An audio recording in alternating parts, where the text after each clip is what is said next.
The discovery of the Bonampak frescoes unraveled mysteries on the customs and traditions of a civilization that had developed over a period of nearly 3,000 years. A civilization that reached its height between 200 and 900 AD, and then experienced a relentless decline until it almost completely disappeared around 1500, a little before the Spanish conquistadors arrived. The cities were abandoned and slowly swallowed up by the jungle. Yet the people who once lived in them had not disappeared. They merely scattered throughout the region now known as the Yucatan Peninsula in present-day Mexico, where the ancient traditions of the Maya are still present. Archaeologist John Lloyd Stephens wrote these words in his diary on May 11, 1840, about his expedition to Mexico. "In the history of the world, nothing impressed me more than the sight of this big and attractive city, now barren and lost." Stephens had set off many months earlier on the tracks of stories about cities hidden in the wild tropical jungle and a people who had mysteriously disappeared. His journey through uncharted terrain must have been difficult, with scorching temperatures and thick vegetation. And though on previous trips he had examined Egyptian pyramids, ancient monuments in Italy, and Greek temples in Athens, it was here in the jungles of Central America that he was overwhelmed by an intense feeling of astonishment. He walked out of the forest and suddenly realized that he had reached the ruins of an ancient Maya city, Palenque.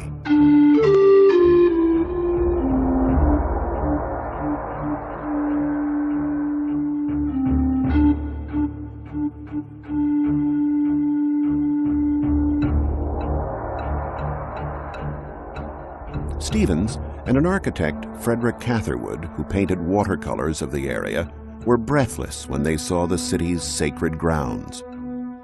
It was clear that only men with ingenious minds could have planned this city, and that expert hands had built it. It was also clear that a whole new era of scholarship on an unexplored civilization would now present itself. Gods and goddesses, rulers and heroes, an entire account of hidden Maya culture and mythic history.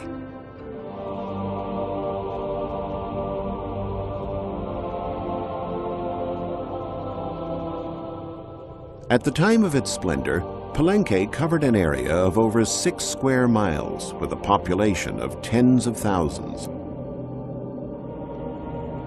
The most important structures date from the period between 630 and 700 AD, when Kin Pakal and his son Chan Balum ruled the kingdom.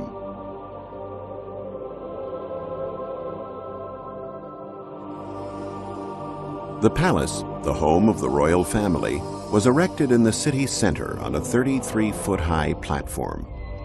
The palace in reality was just a group of various buildings built one against the other, but in its own way it was an architectural masterpiece, with cellars, chambers, and rooms with rather low ceilings arranged around a courtyard.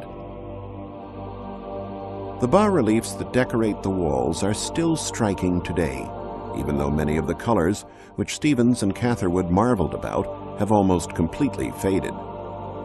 Some glyphs, the round-figured ideograms which Maya writing is composed of, were carved into the steps of the middle court, while along the walls, stone plates were decorated with images of prisoners who must have been high-ranking officials judging from their rich garments. From the western side of the palace is a full view of the majestic Temple of the Inscriptions. In 1952, archaeologist Alberto Ruiz made an incredible discovery inside this pyramid-like structure. On the upper platform, he discovered a deep passage, a kind of tunnel that penetrated into the pyramid. The tunnel had been blocked for centuries by tons of earth and stones, so the descent into the depths of the structure was difficult and dangerous.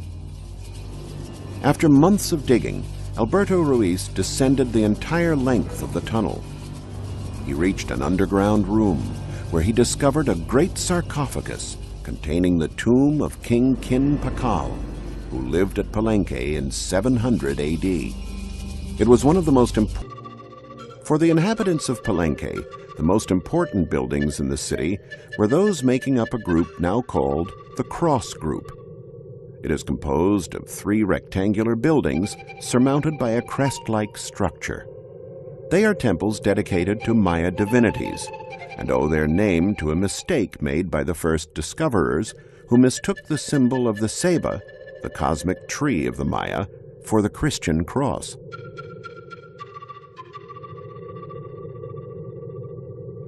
At the height of its splendor, this grand architecture in the middle of a dense jungle must have been a truly impressive sight.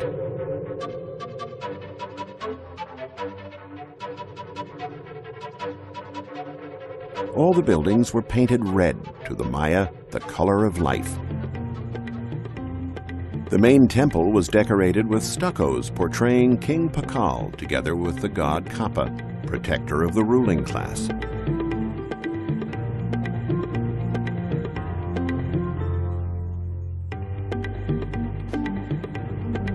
All the bas-reliefs of the buildings at Palenque prove that the cult of the gods was tied to the social class that worshippers belonged to. The god Ekchua, for instance, was the guardian of merchants. Even the colors used in pictures had to conform to precise rules. People's skin was colored red. Gods were painted in blue, the color of the sky, and animals and plants were painted yellow. Maya society was structured like a pyramid, headed by a king who had divine powers, similar to the powers of ancient Egyptian pharaohs. Below the king were the priests, nobility, and warriors. At the bottom of the pyramid was the rest of the population, mostly peasants and craftsmen. The peasants led a relatively quiet life. There were no carts on the streets, since the Maya did not know the wheel. Their city markets were small and drew only a few people. You might hear the call of turkeys and see a few buyers and sellers bargaining over various goods, but most of the inhabitants had their own fruit orchards and vegetable gardens. There were craftsmen, however, who made special objects not sold in the markets. Objects made of jade. This hard, durable, beautiful mineral was so precious that only members of the nobility were able to afford it and hire the skilled craftsmen necessary to work with it.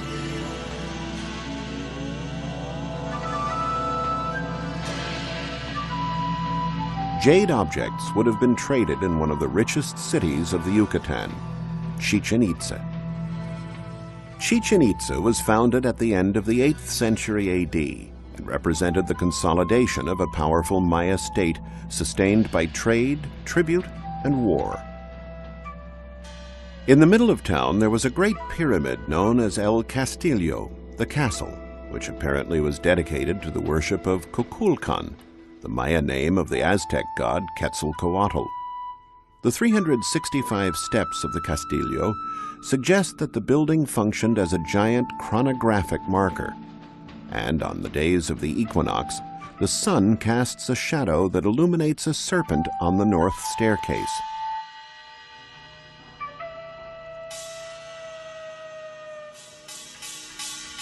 Not surprisingly, Kukulkan's symbol was a feathered serpent.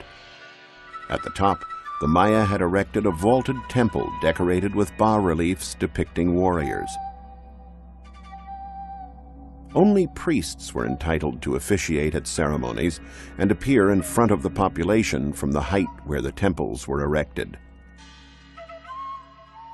The Temple of the Warriors served a different role, however, for it was here that the Maya engaged in sacrificial rites. In the early years of the first millennium, the Maya were thought of as peaceful timekeepers and skywatchers. But around 1000 AD, they encountered another people, the Toltecs, who imposed their culture and ruling lifestyle upon the Maya. Their influence is seen in the similarities between the buildings and sculptures at Chichen Itza and those at Tula, the Toltec capital, hundreds of miles away. One of the best examples is El Caracol, an imaginative building in the shape of a spiral whirl of a conch, an attribute of Kukulkan, whom the structure embodies. Kukulkan was identified with the planet Venus, and from tiny upper-story windows in this structure, one could observe this mythical planet. The Maya were familiar with the positions of the stars and studied their movements. In keeping track of the solar and lunar years and the cycles of visible planets, they developed a highly sophisticated long-count calendar that dated back to August 13th, 3114 BC. The influence of the Toltecs is also seen in the comparison of stone sculptures from Tula called Chacmul with the one at the Temple of the Warriors at Chichen Itza. Under the influence of the Toltecs, the old system of government was eradicated. Warrior kings replaced more benign monarchs and priests. And the practice of human sacrifice was introduced.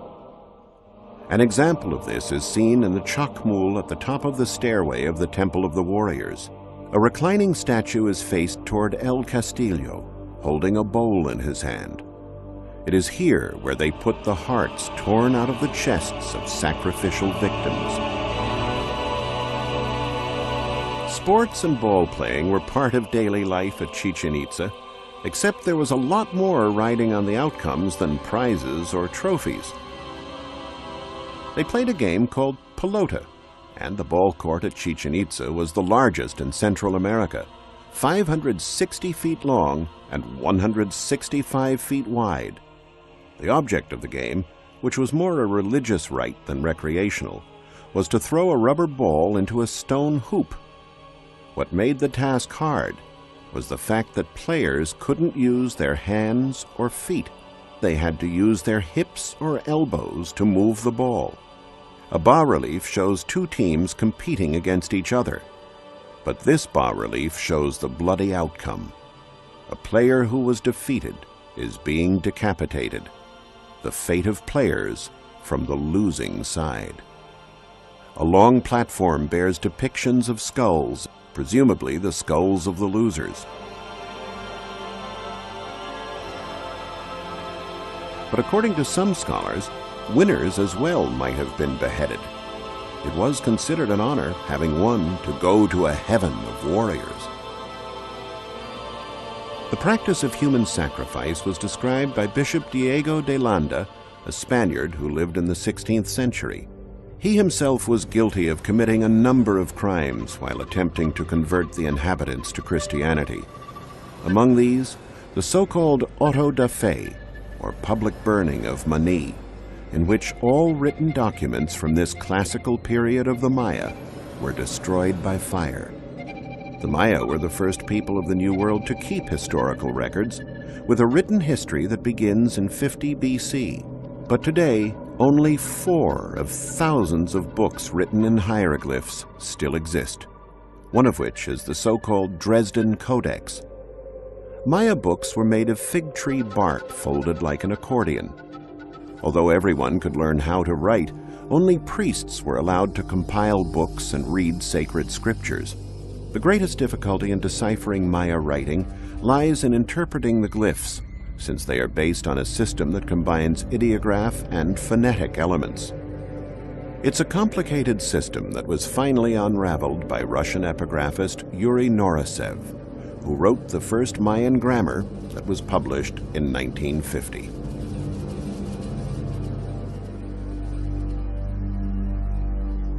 The territory inhabited by the Maya was vast, and since horses and donkeys had become extinct on the continent tens of thousands of years earlier, to make foot travel easier, the Maya built roads. Actually, an entire road system that linked key cities to places of pilgrimage. Uxmal was one of the most important places of worship of Maya civilization, and reached its peak between the 8th and 11th centuries AD. Uxmal was the administrative and religious capital of the Maya, who lived in the hilly zone of Puuk, a name also used for the region's peculiar architectural style. The finest example of Puuk style is the governor's palace, nearly 330 feet long, probably the seat of the authorities. The building has a cornice decorated with masks portraying the god Chak. It was originally entirely colored like all Maya buildings, and the elaborate renderings of gods and symbols attest to the wide range of Maya interests.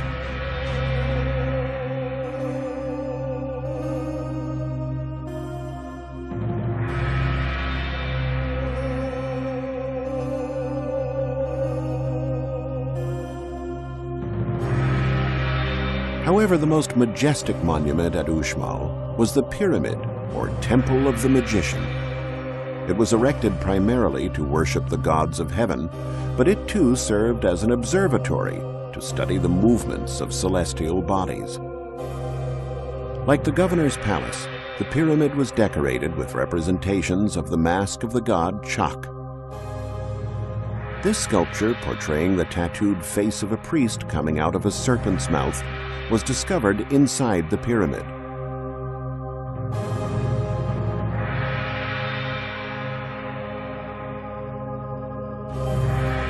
The buildings at Uxmal exhibit the high level of perfection reached by Maya stone carvers.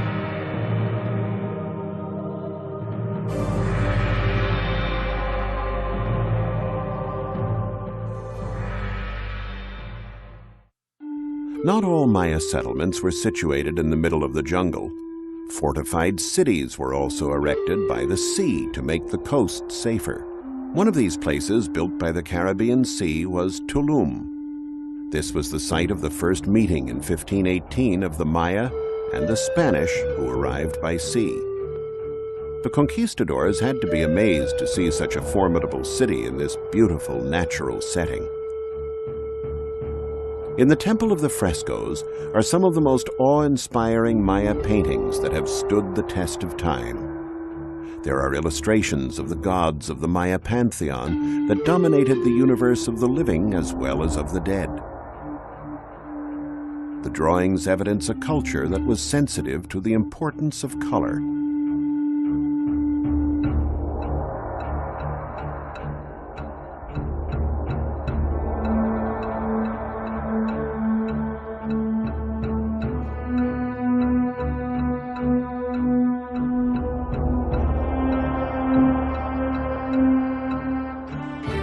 When Captain Juan de Grijalva landed for the first time on the shore of Tulum, he thought it looked as big as Seville in his native Spain. He would have seen buildings painted in vermilion red, light blue, white, and bright green. Unfortunately, only a few traces of these colors remain today. The castle, or El Castillo, of Tulum is certainly the most important monument of this city. It was partly destroyed in the early 20th century and was restored based upon the illustration Catherwood made of it when he arrived in Tulum. No one was sure of the function of El Castillo until Michael Kramer, an archaeologist of the National Geographic Society, reached the conclusion that it was a lighthouse used for navigation.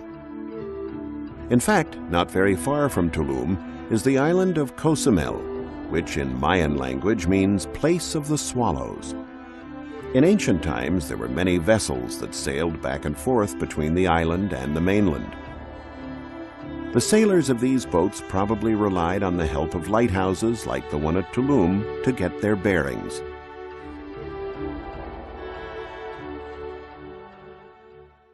The Maya enjoyed a civilization and a culture that is a study in contrasts. They had respect for nature and considered animals sacred, and yet the animal called human was expendable in sacrifice. Blood was the mortar of Maya life. They were great historians and builders, and yet it never came to them that the wheel could be used as a means of transport. They were superstitious and feared thunder and lightning, but studied and predicted astral phenomena with modern precision. The contradictions of the Maya represent their greatest mystery. What we do know is that they spent their time in unison with the forces of the universe. Poet Miguel Ángel Asturias wrote, "The Maya were a people who counted their days like diamonds. They had faith in their gods, in their smoke rites, in dreams, and in the wisdom of words, things that 5 centuries of devastation, exploitation, and oblivion could not destroy. The Maya live on, thanks to what they have left for our civilization to discover."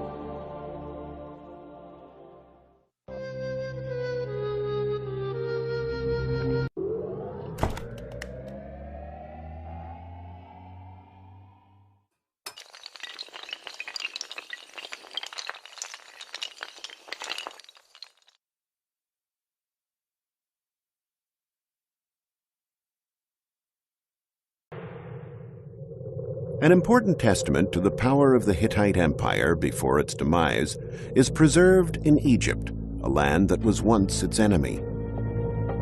The 2 pillars at the entrance to the Temple of Luxor on the Nile are adorned with scenes of the battle fought between the Hittites and the Egyptians in 1295 BC at Kadesh in Syria. The great Ramses II, the warrior pharaoh, is seen fighting from his chariot and leaving behind victims among the ranks of the Hittite army led by King Muwatallis. Who won this epic conflict? In this bas-relief at Luxor, the Egyptians claimed a triumphant victory. This version of the facts was never disputed until archaeological excavations in the first decades of the 20th century uncovered some ancient Hittite cities. Over 10,000 clay tablets engraved with cuneiform characters came to light in buildings at Hattashsh, the capital of the empire.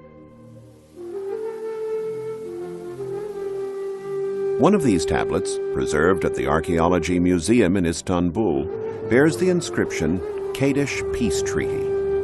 The treaty lays down conditions imposed on the Egyptians, including one to retreat inside their borders. So more than 3,000 years after the event, thanks to this tablet, we now know that it was the Hittites and not the Egyptians who really won that conflict.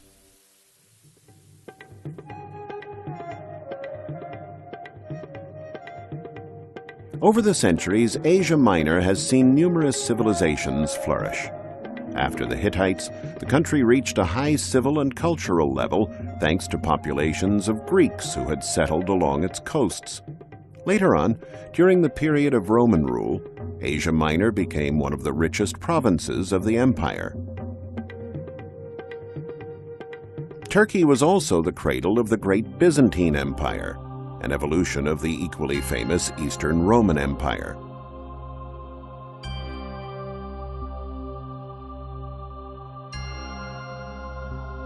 We will journey back in time, starting in the 6th century AD, and explore the great civilizations that flourished on the Turkish coasts and highlands.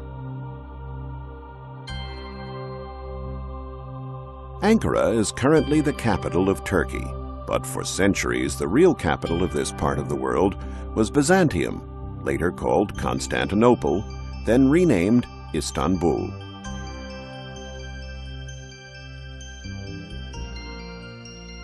Byzantium was full of dazzling monuments. One of them was the Karnak obelisk, erected at the city's famous circus grounds in the first half of the 5th century AD. At the front of the base, there are portrayals of family members of Emperor Theodosius II, along with court dignitaries, watching circus chariot races from an elevated stand.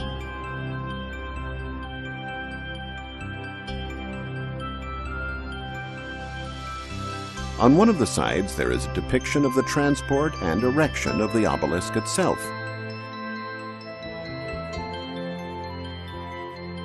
For centuries, Byzantium, or Constantinople, was the preeminent city of the entire Byzantine Empire. It boasted a modern plan and many infrastructures. At the Hippodrome is the Basilican Cistern, a gigantic underground tank constructed perhaps early in the 4th century AD by Emperor Constantine. Its name derives from the fact that it was enlarged using the uncovered area of a nearby basilica. What is exceptional is its 336 columns, all supporting the masonry vault. But certainly the most famous building of 6th century Byzantium is the Church of St. Sophia, or Dome of Hagia Sophia, rebuilt as it appears today by Emperor Justinian. Its original appearance was altered after the Ottomans invaded the city. The church was turned into a mosque, and 4 characteristic minarets were added.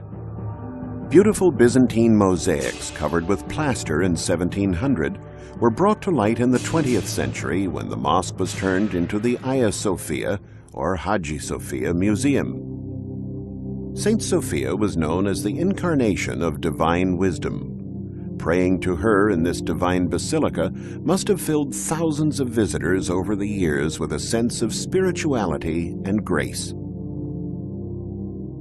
In the southwestern part of Turkey is the city of Aphrodisias, dedicated to the goddess Aphrodite, or Venus to the Romans. Founded in the 5th century BC, Aphrodisias became very important during the Greek-Roman era. Worship of the goddess at the sanctuary here spread throughout the Mediterranean area.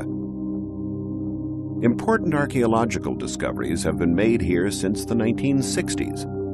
One of the most stunning sights is this gigantic stadium. Erected in the 1st century AD, it was over 850 feet long, and its original seats are still intact, arranged neatly in 30 rows. It is one of the world's best preserved ancient stadiums.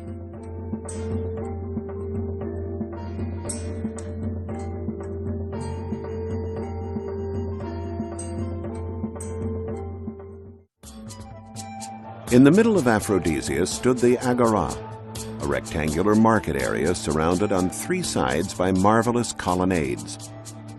The columns were surmounted by decorated capitals and architraves, which can now be seen in the garden of the Aphrodisias Museum.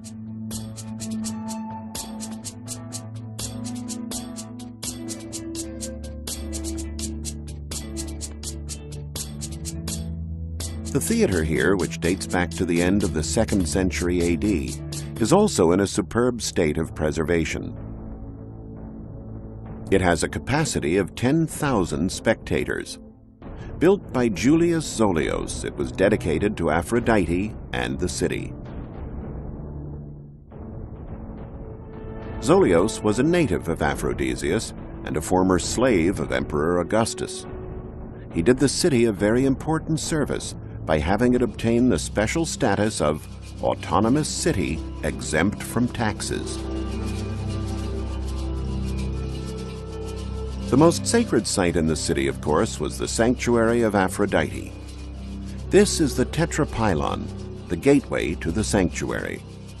The tetrapylon was originally composed of 4 rows of 4 columns each. Many of the spiral fluted columns are still standing, with their gables still in place. Today, the tetrapylon is an isolated monument, but in ancient times a compound and a road connected it with the Temple of Aphrodite.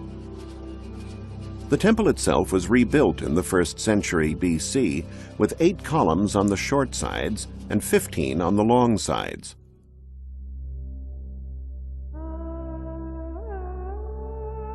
The sanctuary was famous in ancient times for the practice of sacred prostitution that had its roots in ancient fertility and reproduction rites. During the Christian Byzantine period, however, to help the population forget these pagan practices, the Temple of Aphrodite was turned into a church, and Aphrodisias was renamed Stavropolis, meaning City of the Cross. Not far from Aphrodisias lies the present-day center of Palenque, famous for its natural cliffs that are formed by basins of limestone arranged on sloping white terraces.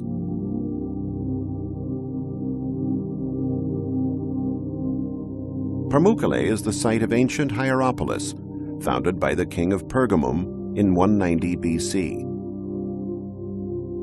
It was destroyed and rebuilt several times and reached the height of its development between the 2nd and 3rd centuries AD, when it was inhabited by Greeks, Romans, and Jews. By the 6th century, in the Christian era, the city had become a bishopric.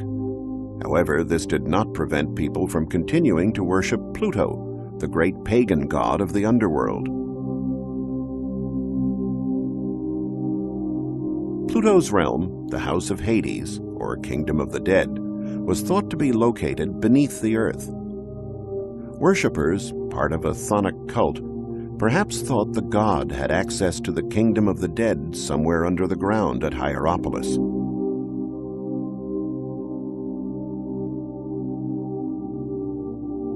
In the 6th century, a monumental colonnaded road that was nearly 1 mile long and 43 feet wide crossed the city.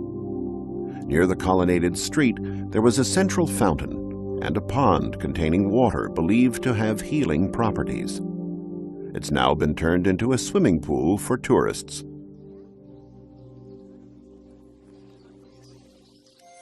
The theater, built in the 2nd century AD, is in such good shape it could probably be used today.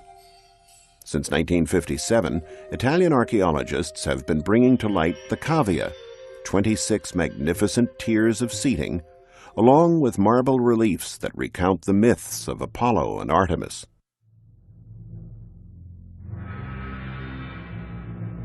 The cemetery of the city extended beyond the Byzantine walls. More than 1,000 tombs have been discovered here.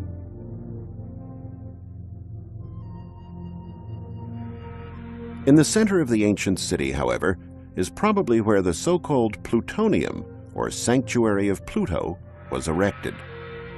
It is believed by some that the sanctuary was completely underground, most likely in this cave that in ancient times was called the Cave of the Underworld and the Demons. An ancient traveler wrote, "Every animal that goes into the cave dies at once." In reality, there could have been poisonous gases circulating in the cave. How then did the priests freely enter and leave the grotto? They probably realized that the toxic substance was heavier than air and settled at the bottom of the cave. It was therefore only harmful to small animals who wandered that far. Naturally, only select Pluto worshippers were in on this secret. Another fascinating locale in ancient times was Gordium, or Alisar Huyuk, roughly 50 miles from Ankara. Gordium was the capital of Phrygia, an ancient region of Anatolia that was named after the Phrygians, the people who lived there from approximately 1200 BC. The Phrygians are believed to be one of the peoples of the sea, responsible for destroying the Hittite Empire.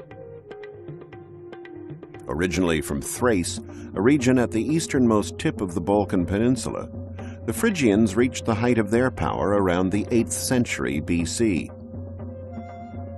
Archaeologists have found the remains of the city walls of Gordium and megarons, the great halls that belong to the complex of the royal palace and stand out for their size. Excavations have also uncovered decorative elements and furnishings, now preserved at the Museum of Anatolian Civilizations in Ankara.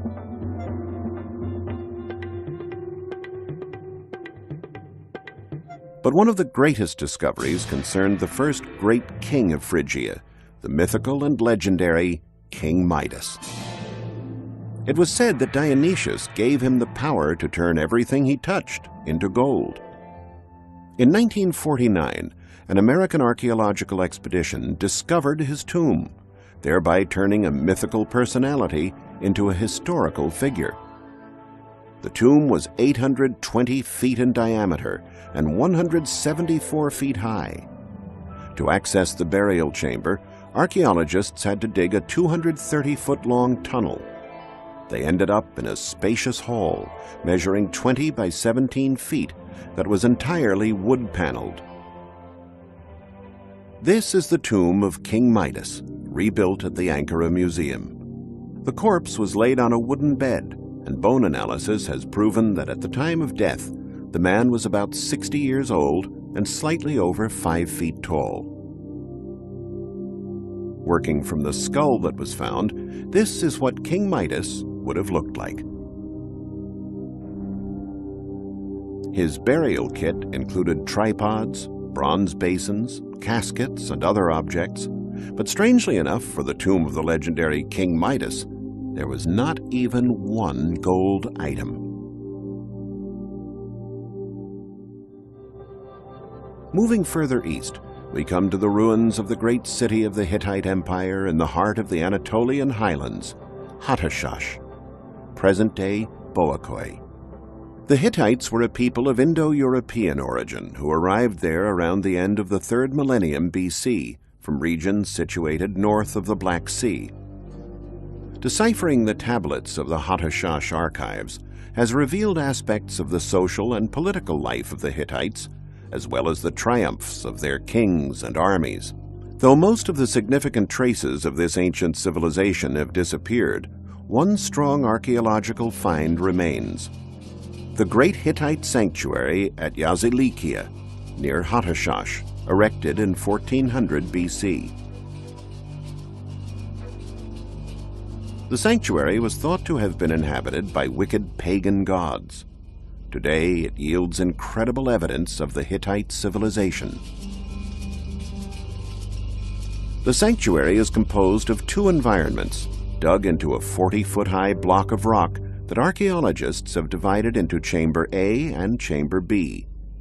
Both rooms are decorated with bas-reliefs sculpted on the bare walls. Chamber A contains a depiction of 2 processions. One is mostly composed of male figures. The other procession, composed of female figures, is headed by a divinity, probably the sun goddess Hepat. Not far away, a small entrance flanked by 2 demons with the body of a lion leads to Chamber B, measuring 60 feet by 10 feet. 12 figures with similar garments and bearings stand out on one wall. There is also a representation of a gigantic sword more than 10 feet high, illustrated as if it is penetrating the rock. The heads of 4 lions form the handle, with a human head at the top. What could this design have meant? The mystery was unraveled by a description found in a Hittite ritual text. The sword is a symbol of Nergal, the dreaded god of pestilence and the underworld, often depicted by multi-headed lions. Likewise, the discovery of bird skeletons here, creatures that were traditionally sacrificed to underground deities, convinced scholars that the room was used for worshipping the dead. Yazilikia managed to survive the many wars that engulfed the Hittite Empire, unlike Hattashsh, which was destroyed and rebuilt several times. The oldest evidence of dwellings here dates as far back as the end of the 3rd millennium BC, but the layout for the real town seems to have been developed around 1650 BC. Hattashsh was built on 3 levels: an upper city, the citadel or acropolis, a lower city, completely surrounded by walls that took advantage of the rocky nature of the land, and a 4,000-foot-high plateau, surrounded by steep walls and rocky gorges.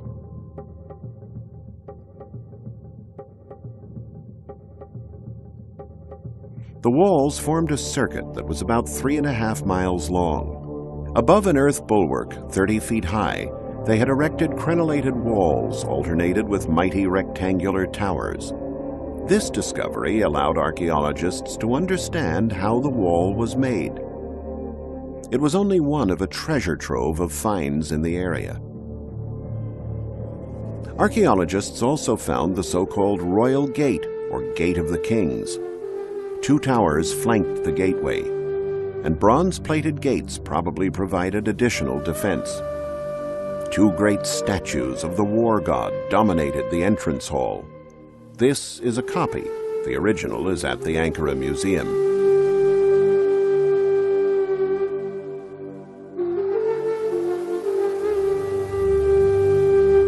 Beneath another gate, the Sphinx Gate, there was an entrance formed by a 260-foot-long tunnel, which was probably shut off at each end by huge doors. Only after a long walk in the dark did visitors reach the bright sunlight of the city. To the west, there was the Lion Gate. Two lions sculpted on the jambs with menacing, wide-open jaws, the symbolic guardians of the city.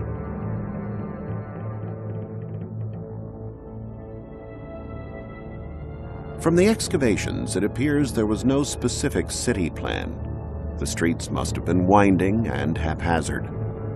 In the upper city, archaeologists found many buildings that they've identified as temples. The huge stones making up the construction are perfectly aligned, without any spaces between them, a method also utilized by the Incas in South America thousands of years later. In the lower city, probably the most ancient part of the settlement, stood the great sacred complex archaeologists identified as Temple 1. It is a square-shaped urban area that is roughly 980 feet on each side and cut in two by a stately paved street. King Hattusili III had it built around the middle of the 13th century BC. Here they worshipped the sacred couple formed by Hati, the weather god, and Arena, the sun goddess.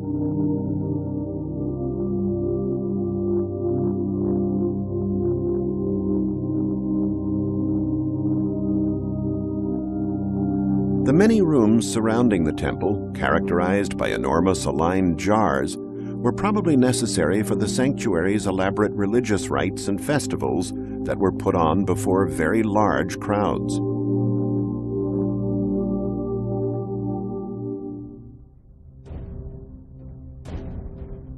An overhanging rock, now called by the Turkish name of Bulyukale, dominated the city.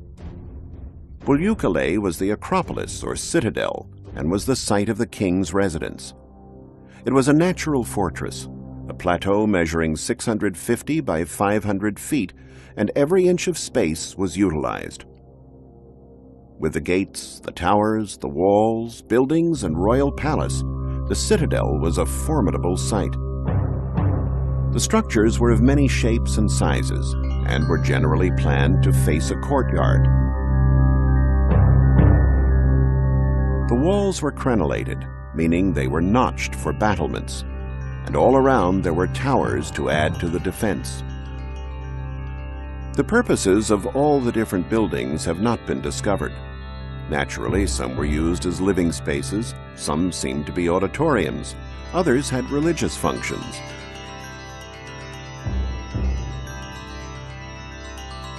But the capacity of the citadel was immense. According to an inscription on one of the tablets, a king of Hadashash, after returning from a military expedition, managed to lock up as many as 3,330 prisoners in the royal palace.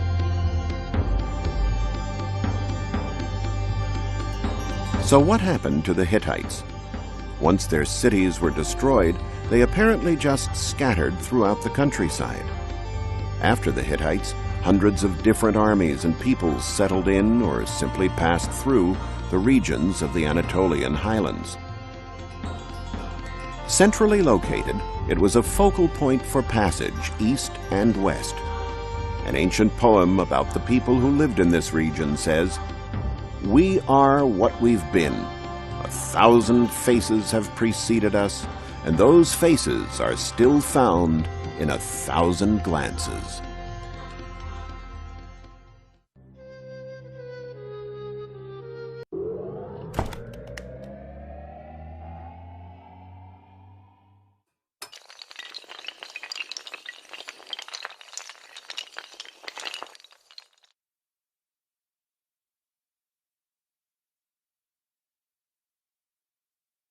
Temperatures and thick vegetation.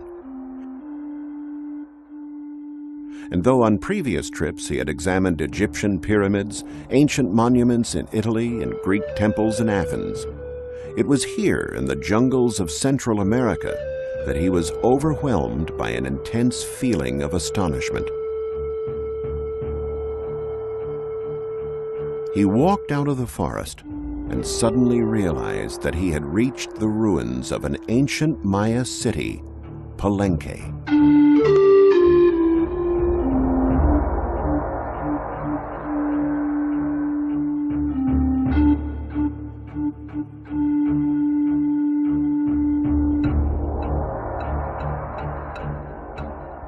Stevens and an architect, Frederick Catherwood, who painted watercolors of the area, were breathless when they saw the city's sacred grounds. It was clear that only men with ingenious minds could have planned this city, and that expert hands had built it. It was also clear that a whole new era of scholarship on an unexplored civilization would now present itself. Gods and goddesses, rulers and heroes, an entire account of hidden Maya culture and mythic history.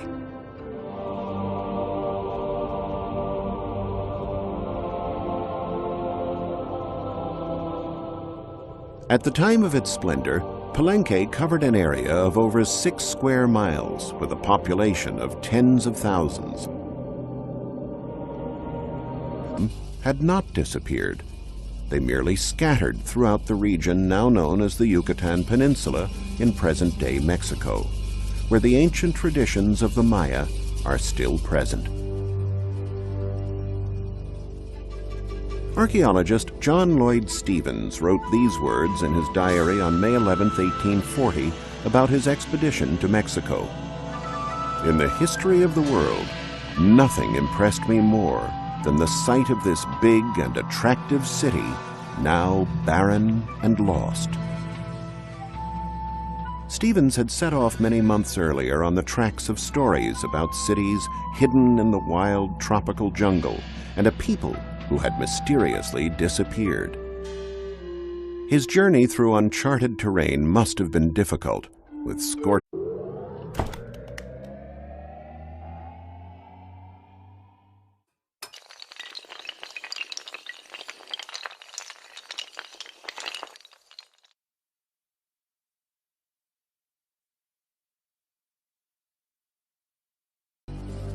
The discovery of the Bonampak frescoes unraveled mysteries on the customs and traditions of a civilization that had developed over a period of nearly 3,000 years, a civilization that reached its height between 200 and 900 AD, and then experienced a relentless decline until it almost completely disappeared around 1500, a little before the Spanish conquistadors arrived.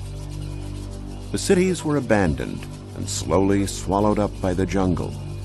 Yet the people who once lived in them, the most important structures date from the period between 630 and 700 AD, when Kin Pakal and his son Chan Balum ruled the kingdom.